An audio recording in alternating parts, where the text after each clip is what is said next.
विद्यार्थी मित्रांनो, सह्याद्री ट्युटोरियल्स मध्ये तुमचं स्वागत आहे. 2021 बॅच आता सीईटी ची एक्झाम झालेली आहे. थोड्या दिवसात रिझल्ट पण मिळेल आपल्याला, विथ पर्सेंटाइल तुमचे कळतील. ओके, खूप कष्ट तुम्ही घेतलं होतं बाळांनो. आता हे दिवस थोडंसं आराम करण्याचे आहेत. कुठल्या तणावात राहू नका तुम्ही. डॉक्युमेंट्स तुम्ही ते गोळा करा. ओके, जेव्हा रिझल्ट लागेल ना, पर्सेंटाइल कळतील ना, त्याच्यानंतर ना बाळांनो तुम्ही रजिस्ट्रेशन करणार आहे. त्याच्यानंतर तुमची मेरिट लिस्ट येणार आहे आणि मग तुमचे कॅप राऊंड स्टार्ट होतील. म्हणजे वेळ आहे. मग त्यातल्या त्यात तुम्ही इंजिनिअरिंगचा सिलेबस डाउनलोड करा असं मी तुम्हाला सांगितलं होतं. तुम्ही जास्त तणाव घेऊ नका. पण मला तुम्हाला एक रिक्वेस्ट करायची आहे. कुणासाठी माहिती आहे का? या मुलांसाठी. मी आजच्या व्हिडिओत बोलणार आहे काय माहिती आहे का, की तुम्ही पण तो अनुभव गेल्या वर्षी घेतला असणार आहे नक्कीच, किंवा गेल्या वर्षी ना कोविडमुळे काही झालंच नव्हतं. ओके, नशिबाने तुमच्या बॅचची बोर्डची एक्झाम झाली नाही बाळांनो, नाहीतर थोडंसं परिस्थिती तणावपूर्ण होती. पण या वर्षी बोर्डची एक्झाम होण्याचे चान्सेस खूप आहेत. एक्झाम होणारच आहे. तर ही जी बॅच आहे ना 2022 बॅच, म्हणजे नेक्स्ट इयर तुमची बोर्डची एक्झाम होईल, सीईटी होईल अशी बॅच. या बॅचला मी रिक्वेस्ट करतोय की यांना थोडंसं तुम्ही मार्गदर्शन करा. नक्की कॉमेंटमध्ये पण करा, किंवा तुमच्या रिलेटिव्ह मध्ये असतील, तुमच्या फ्रेंड सर्कलमध्ये या बॅच मधली कुठली मुलं असतील ना, तर त्यांना फर्स्ट सेमिस्टरचं महत्त्व मी जे समजावून सांगणार आहे तुम्ही पण एक्सप्लेन करा. होतं काय बघा, की दिवाळीच्या अगोदर फर्स्ट सेमिस्टर होणार आहे. म्हणजे अगदी या आठवड्यातच आता फर्स्ट सेमिस्टर स्टार्ट होणार आहे. मी आता काय करतोय की कोल्हापूरला माझे सेमिनार मी अरेंज करतोय. मी ग्रामीण भागातल्या कॉलेजमध्ये जातोय. मी वस्तुस्थिती अशी बघितलेली आहे की मुलांचा काहीच अभ्यास झालेला नाहीये आणि ते फर्स्ट सेमिस्टरला बिलकुलच तयार नाही आहेत. का? सगळ्या एक्झाम ऑनलाईन झाल्यात, गुगल फॉर्मवरती म्हणूया आपण. ठीक आहे, बऱ्यापैकी कॉपी झालेली आहे, बऱ्यापैकी. माझा बघा, सगळ्यांनीच गैरप्रकार केलेला नाही, मी याला सांगायचं लक्षात घ्या. पण बऱ्याच ठिकाणी गैरप्रकार झालेत, मुलांनी अभ्यास केलेलाच नाहीये. मी क्लासमध्ये बघितलंय, मुलं 10 मिनिटाचा ब्रेक मागायचे. का? तर कॉलेजची एक्झाम आहे आणि 3-4 मोबाईल घेऊन तो पेपर सॉल्व्ह करत होती मुलं. अक्षरशः शॉकिंग होत होते. मग अशा मुलांना जर फर्स्ट सेमिस्टर रिटर्न द्यायचं म्हणलं तर तणाव येणार आहे. आणि मला ते सांगायचं आहे, तुम्ही तणाव घेऊ नका, पण ही एक्झाम सिरियसली द्यायची तुम्हाला, चांगली तयारी करून. ओके, मी फिजिक्स, केमिस्ट्री, मॅथ्ससाठी तुम्हाला मार्गदर्शन करणार आहे की फर्स्ट सेमिस्टरसाठी तुमची स्ट्रॅटेजी काय असणार आहे ते. यासाठी मी तुम्हाला सांगू का, मी डेली टार्गेट तुम्हाला प्रोव्हाइड करणार आहे. सेमिस्टर थेअरी एक्झामसाठी रोज सकाळी 6 वाजता तो व्हिडिओ तुम्हाला मिळणार आहे. तुम्ही कधीही बघा दिवसभरात. पण त्या व्हिडिओमध्ये तुम्हाला आज दिवसभरात माझ्या ऑफलाईन क्लासच्या मुलांसाठी मला जे टार्गेट द्यायचं आहे की आज एवढं आपल्याला कंप्लीट करायचं आहे, मी यूट्यूबवर हे सगळ्यांनाच मी टार्गेट देणार आहे डेली 6 वाजता.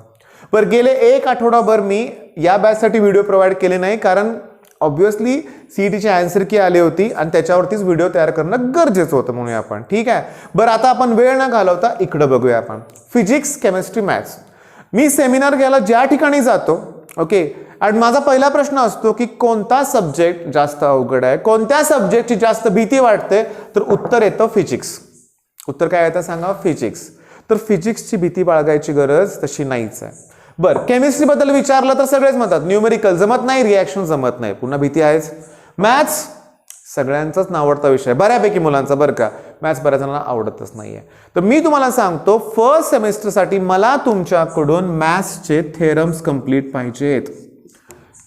सांगतो, पेअर ऑफ स्ट्रेट लाईन मध्ये 2 थेरम आहेत, त्यातला एक थेरम परीक्षेत येतं म्हणजे येतच. डेरिव्हेटिव्ह मध्ये 3 थेरम आहेत, फक्त 3 थेरम आहेत, त्यातलं एक थेरम येतच. इंटिग्रेशन मध्ये टोटल, इनडेफिनाइट मध्ये बाय पार्ट सारखे थेरम 3-4 असतील. डेफिनाइट मध्ये प्रॉपर्टीज आहेत, त्यातले 2 थेरम येतात. म्हणजे मी तुम्हाला सांगू का, पेअर ऑफ स्ट्रेट लाईनचे फक्त 2 थेरम करायचे, त्यातला एक परीक्षेत येणार आहे. डेरिव्हेटिव्हचे फक्त 3 थेरम करायचे, त्यातला एक परीक्षेत येणार आहे. इंटिग्रेशनचे 4 आणि 4 8 थेरम आहेत. ओके, त्यातले 2 येत आहेत.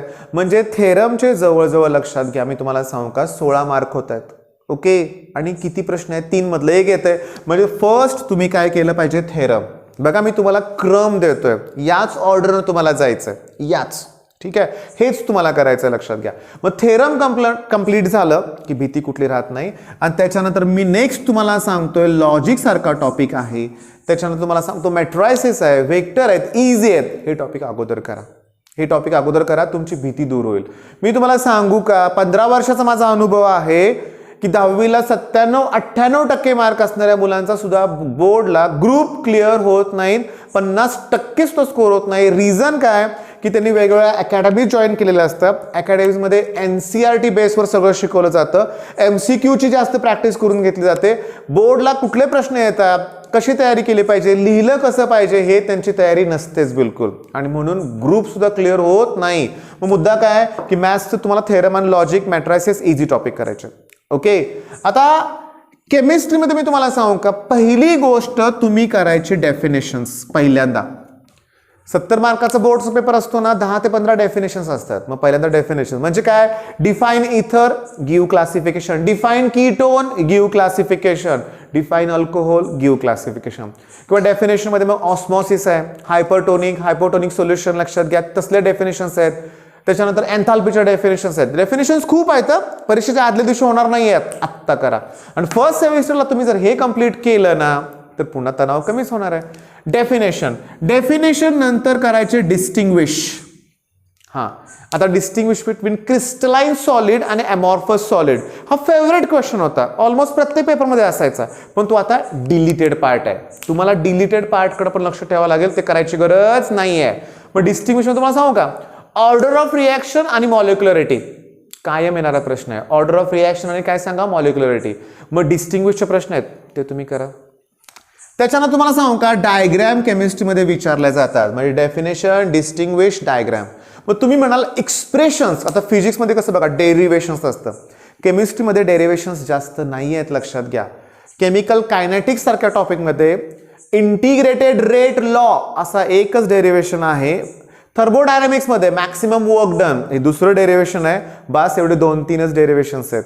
ओके, आता alpha equals to I-1 upon N-1 हे सोल्युशन मधलं आहे, पण डिलीटेड पार्ट आहे. ओके, तुम्हाला सांगू का, हे डिलीटेड पार्टची एवढी गंमत आहे ना की मॅग्नेटिझम सारख्या टॉपिकमध्ये 80% पार्ट डिलीटेडच आहे आणि एकच एक्सप्रेशन फक्त शिल्लक राहत आहे.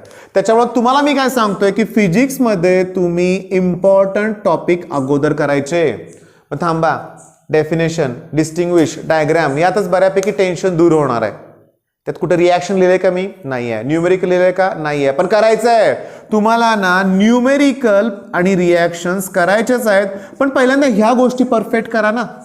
ओके, डेफिनेशन, डिस्टिंग्विश, डायग्राम या जर गोष्टी तुम्ही परफेक्ट केल्या ना, आता गिव्ह रिझन्स सारखे प्रश्न काय आपल्याला 12वीला येत नाहीत, लक्षात घ्या बरं का, 10वीपर्यंत ते असायचे. ओके, मग हे टेन्शन कमी, हे केलं की मेन टेन्शन कमी होईल आणि न्यूमेरिकल आणि रिॲक्शनमध्ये कॉन्फिडन्स येईल. स्टार्टलाच न्यूमेरिकल रिॲक्शन घेऊन बसला ना तुम्ही, तर ह्याच्यावर दुर्लक्ष होईल, लक्षात घ्या. मग तसं करू नका. आता फिजिक्समध्ये मी तुम्हाला काय बोललो, इम्पॉर्टंट टॉपिक्स. कोणते टॉपिक इम्पॉर्टंट आहेत मी तुम्हाला सांगतो, ज्याचं वेटेज 6 किंवा 7 मार्काचे आहे ना, हे टॉपिक इम्पॉर्टंट आहेत, ते अगोदर करायचे. हा, मॅग्नेटिक मटेरियल ना माझा फेवरेट टॉपिक आहे, खूप सोपा आहे, लगेच होतो, 10 मिनिटात होतो. ओके, मग मी व्हिडिओमध्ये त्याची लिंक देईन डिस्क्रिप्शनमध्ये, म्हणूया आपण, ठीक आहे, तो करा तुम्ही. पण मेन पॉईंट काय की हे टॉपिक इम्पॉर्टंट काय आहे तुम्हाला सांगतो. जर एखाद्या टॉपिकचं वेटेज 7 किंवा 6 मार्क असेल, 6च्या 6 मार्काला MCQ येत नाहीत, 6च्या 6 मार्काला थेअरी क्वेश्चन्स येत नाहीत, 6च्या 6 मार्काला न्यूमेरिकल येत नाहीत, मग थेअरी आणि न्यूमेरिकल दोन्ही येतं. मग ऑब्व्हियसली जेव्हा अशा टॉपिकमध्ये तुम्ही थेअरी क्वेश्चन्स सगळे करता की नाही, 3 मार्काची तर गॅरंटी होते, तो कॉन्फिडन्स वाढतोय ना. आणि त्याच्यानंतर जेव्हा थेअरी परफेक्ट कराल तेव्हा न्यूमेरिकल अवघड जात नाही बाळांनो, हे लक्षात घ्या. न्यूमेरिकल काहीही अवघड जाणार नाही आहे तुम्हाला, ठीक आहे. मग तुमच्या तर लक्षात आलं की फिजिक्स, केमिस्ट्री, मॅथ्सला ही स्ट्रॅटेजी या आठवड्यात ठेवा. कॉन्फिडेंटली फर्स्ट सेमिस्टरचा अभ्यास करा. हां, भलेही तुम्हाला आउट ऑफ मार्क मिळणार नाही आहेत एवढ्या तयारीवर, पण काहीच तयारी नसेल एवढं केलं तरी तुमचा कॉन्फिडन्स वाढेल. आणि मी तुम्हाला सांगू का की गेली 2 वर्ष काय झालं की जेईला पण अट असते बरं का, 75% समथिंग. बघा, माझं करेक्ट नसेल तर कॉमेंटमध्ये तुम्ही कळवा किती मार्क. म्हणजे तुम्हाला IITला जायचं असेल तर बोर्डला सर्टन पर्सेंटेज पाहिजे असतात तिथं, आणि जास्त लागतात तिथं. आपल्यासारखं 50%चा क्रायटेरिया नसतो. कोविडमुळे गेली 2 वर्ष तो कॅन्सल झाला होता, यावेळी होईलच असं काही नाही आहे. आपल्याला चांगला स्कोर करायचा आहे. मी तुम्हाला सांगू का, तुम्हाला नीट लक्ष द्या. बघा, ज्यांचं फिजिक्स, केमिस्ट्री, मॅथ्स, इंग्लिश तर आहे आणि कॉम्प्युटर सायन्स असा सब्जेक्ट असेल किंवा टेक्निकल असेल किंवा इलेक्ट्रॉनिक्स असेल ना, तर मी तुम्हाला सांगतो, मी एक स्टुडंटचं नाव घेतोय, तेजस अंबिके. आपला गेल्या वर्षीचा तो क्रॅश कोर्सचा स्टुडंट होता, लक्षात घ्या. आणि तुम्हाला सांगू का की त्याला फिजिक्समध्ये पैकीच्या पैकी मार्क, केमिस्ट्रीमध्ये पैकीच्या पैकी मार्क, मॅथ्समध्ये पैकीच्या पैकी मार्क, CS मध्ये पैकीच्या पैकी मार्क. एका दुसरा गेला असेल बरं का, तर मला त्याचं काही मार्क लिस्ट नाही माझ्याकडं, पण ऑलमोस्ट पैकीच्या पैकी मार्क होते. पॉसिबल आहे. ठेवा ना टार्गेट. बघा तुम्ही म्हणाल मग सीईटीचं करू का बोर्डचं करू, तसं नाही आहे बाळांनो, की बोर्ड इम्पॉर्टंट आहे. रिझन सांगतो तुम्हाला मी. हा मान्य आहे सीईटीच्या मार्कावरच तुमचं इंजिनिअरिंगचं ऍडमिशन होणार आहे. इंजिनिअरिंगला एमसीक्यू नसतं, तिथं प्रेझेंटेशन इम्पॉर्टंट आहे. तिथं मग तुम्हाला लिहावाच लागतो पेपर आणि तिथं 40-40 पानाचं उत्तर लिहावं, एक नाही बरं का, पूर्ण पेपर लिहावा लागतो. लक्षात घ्या, आन्सर की एवढी म्हणजे मोठी असते, लक्षात घ्या, एवढं लिहायचं असतं.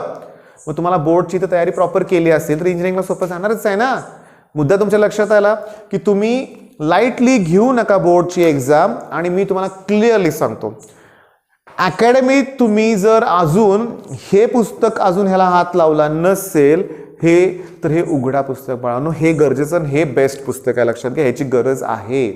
आता काय होतं माहिती आहे का, तुम्ही मोठी मोठी एररलेस ते शिंगेज काय पुस्तक कुठले आहे किंवा एमसीक्यू साठी मोठी मोठी पुस्तक घेताय, सॉल्व्ह करतायत, केलं पाहिजे, पण इकडे दुर्लक्ष करू नका. मी तुम्हाला एक सांगतो, हिंट देतोय काय बघा, हे तर कराच. बरं, कुठल्या टॉपिकमधले कुठले क्वेश्चन्स करायचे ह्याची मी प्लेलिस्ट तयार केलेली आहे. डिस्क्रिप्शनमध्ये त्याची लिंक देतोय मी. IMP क्वेश्चन्स, बस तेवढं जरी केलं तरी पुष्कळ ठरेल. ठीक आहे, माझी अपेक्षा आहे या बॅचकडून डेली टार्गेट तुम्हाला मी देतोय. ओके, आजचा व्हिडिओ मी ऑलरेडी सकाळी 6 वाजता अपलोड केलेला आहे, त्याची लिंक मी डिस्क्रिप्शनमध्ये देतोय, तो पण व्हिडिओ नक्की बघा. ठीक आहे, मग रोज सकाळी 6ला व्हिडिओ, 8ला स्ट्रॅटेजीचा व्हिडिओ तुम्हाला मिळेल. चांगला अभ्यास नक्की करा. All the best. धन्यवाद.